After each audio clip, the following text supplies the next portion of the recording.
Now, on June 12, 2018, North Korean leader Kim Jong-un and U.S. President Donald Trump agreed in Singapore to 4 points aimed at improving their historically strained bilateral relationship. Given that the Hanoi summit is happening next week, we thought we'd take a look at how much of the deal, known as the Sentosa Agreement, has been carried out over the past 9 months.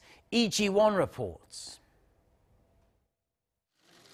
The Sentosa Agreement consists of 4 pillars, from establishing new North Korea-U.S. relations to Pyongyang returning the remains of U.S. soldiers from the Korean War. Last July, the North returned 55 sets of remains of U.S. soldiers killed in the Korean War. Both Seoul and Washington also ceased or downsized the number of annual joint military exercises.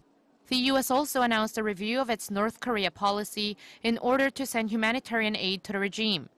But there were no major developments on building their new future and denuclearizing the peninsula.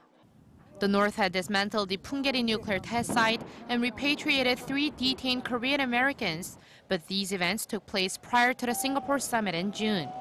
The problem is, going forward, each side feels they'd be giving too much, such as the North fully disclosing its nuclear program and shipping out fissile materials, and the U.S. signing a peace treaty or backing off sanctions.